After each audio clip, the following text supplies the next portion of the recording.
बिस्मिल्लाहिर्रहमानिर्रहीम। अस्सलामुअलैकुम। कैसे हैं आप सब लोग? अल्लाह ताला आप सब के दस्तरख़ान को अपनी रहमतों और बरकतों से हमेशा भरा रखे। आज मैं आप लोगों को चपली कबाब बनाने की रेसिपी बताने लगी हूँ, जिसमें तकरीबन 1.5 किलो कीमा लिया है। इसमें जो मसाला जात जाएंगे उनमें सूखा धनिया, साबुत सूखा धनिया, बहुत ज़्यादा सारी मिकदार में कचरी पाउडर, जायफल पाउडर, भुना कुटा ज़ीरा, कुटी हुई सुर्ख मिर्चें, गरम मसाला, नमक, बहुत सारी मिकदार में सूखा धनिया पिसा हुआ, जायफल पाउडर, काली मिर्च का पाउडर, मीठा सोडा और साथ में दालचीनी का पाउडर। सब मसाला जात कीमे में जाएंगे। फिर मैंने कीमे के अंदर प्याज को चॉप करके उसका पानी निचोड़ लिया और फिर उसे ऐड किया। इसमें तकरीबन 3 से 4 प्याज मैंने ऐड किए और फिर साथ में इसके अंदर 1 अदद अंडा मैंने डाला। अगर आप 2 डालना चाहें या 2 भी डाल सकते हैं, इससे आपके चपली कबाब बहुत ज़्यादा स्मूथ बनेंगे। फिर मैंने इसके अंदर कुटी मिर्चें और साथ में लहसुन अदरक की पिसा हुआ ऐड किया। इसमें लहसुन अदरक ज़्यादा मिकदार में जाएगा, जो कि कीमे की स्मेल को ख़त्म करता है और इससे टेस्ट भी ज़्यादा आता है। ज़्यादा लहसुन अदरक डालने से कीमे के टेस्ट में भी बहुत फ़र्क आ जाता है। फिर मैंने तकरीबन 2 अदद स्लाइस लिए, जिसको मैंने पानी में भिगो दिया और फिर इसको हल्के हाथ से निचोड़कर कीमे के अंदर ऐड कर देना है। आप यहाँ पर जितने चाहे स्लाइस ऐड कर सकते हैं, लेकिन मैंने इसमें सिर्फ 2 ही ऐड किए हैं। आप इन स्लाइस को दूध में भी भिगोकर डाल सकते हैं। अब आपने इसे कीमे में ऐड कर देना है और साथ में जितने भी मैंने मसाला जात आपको बताए हैं वो आपने इसके अंदर डाल देने हैं। फिर इस मिक्सचर को आपने नरम हाथों से अच्छी तरह मिक्स करना है। चलें फिर आपसे कुछ बातें हो जाएं। जैसा कि आप सब लोग जानते हैं कि मायूसी गुनाह है और हमें इंसान होने के नाते अल्लाह ताला की ज़ात से कभी मायूस नहीं होना चाहिए, क्योंकि हमारा अल्लाह ही है जो हमारे हर काम को संवारता है। इंसान तो पैदा ही बेसब्रा और नाशुक्रा किया गया है, जो बहुत जल्दी तकलीफ़ों से घबराकर मायूस हो जाता है। लेकिन हमें अपनी अल्लाह की रहमत से कभी मायूस नहीं होना और आजिज़ी के साथ सर झुकाकर अपनी हर बात उसे मनवा लेनी है।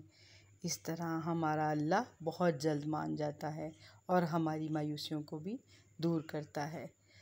चलें तो अपनी रेसिपी की तरफ वापस आते हैं। अब मैंने कीमे को बहुत अच्छी तरह से मिक्स किया। इतना ज़्यादा मिक्स करना है कि ये कीमा बिल्कुल यकजान हो जाए। इस टाइम पे आप इसको चख सकते हैं कि इसमें किसी चीज़ की कमी तो नहीं। नमक, मिर्च वग़ैरह अगर आप ज़्यादा डालना चाहें तो इसमें ऐड कर सकते हैं। अब मैंने इसको हल्के हाथ से अच्छी तरह से मिक्स कर लिया। अब मैं कीमे के अंदर जो 2 इंग्रेडिएंट्स डालने लगी हूँ, आप देखेंगे कि चपली कबाब का जायका बिल्कुल ही मुनफरिद हो जाएगा। पहले तो आपने इसके अंदर 4 चम्मच बेसन ऐड करने हैं, फिर उसमें 2 बड़े चम्मच घी के भरकर डालने हैं। आप इस घी की जगह पर कीमे के साथ फैट को भी पिसवा सकते हैं। अब आप इसे अच्छी तरह से मिक्स कर लें ताकि कीमा मुलायम हो जाए।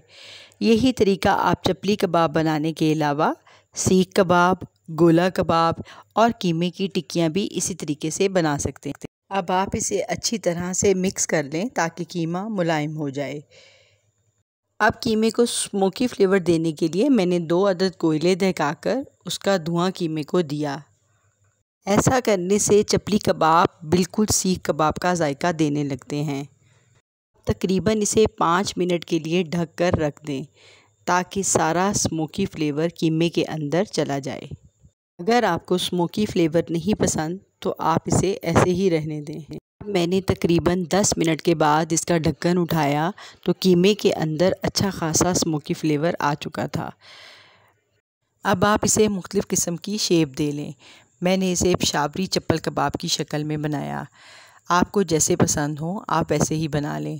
सबसे पहले मैंने अपने हाथों को ऑयल के साथ ग्रीस किया, फिर थोड़ा सा कीमे का पीस लेकर उसको अपने हाथों पर रखकर अच्छी तरह से फैला लिया और फिर उसको कबाब की शक्ल में बना लिया। अब आप इसे मुख्तलिफ़ किस्म की शेप में भी बना सकते हैं। मैंने इसको गोल कबाब की शक्ल में भी बनाया और नगेट्स की शक्ल में भी बनाया। आप इसे गोल कबाब भी बना सकते हैं। चलें आपसे थोड़ी सी बातें हो जाएं। आप जानते हैं बानो कुद्सिया का कौल है, हम कभी भी किसी के लिए अहम नहीं होते। ये सब हमारे वहम का खेल है कि अगर हम अचानक कहीं गायब हो जाएं तो कोई हमारा मुंतज़िर रहेगा। यहाँ कोई किसी के वास्ते ना मुंतज़िर रहता है ना बेचैन। लोग और चीज़ें इतनी तेज़ी से हमारी जगह को भर देती हैं कि कभी कभी हम वापस लौट भी आएँ तो ख़ुद का आना ख़ुद पे भारी गुज़रने लगता है। इसीलिए आप अपनी अहमियत को ख़ुद पहचानें।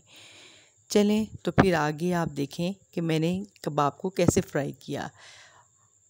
आप इन कबाब को फ्रीज़ भी कर सकते हैं और फिर जब चाहें इसे निकालें और डीप फ्रोस्ट किए बग़ैर इसे डीप फ्राई या फिर तवे के ऊपर फ्राई कर लें और खाएं और इन्जॉय करें।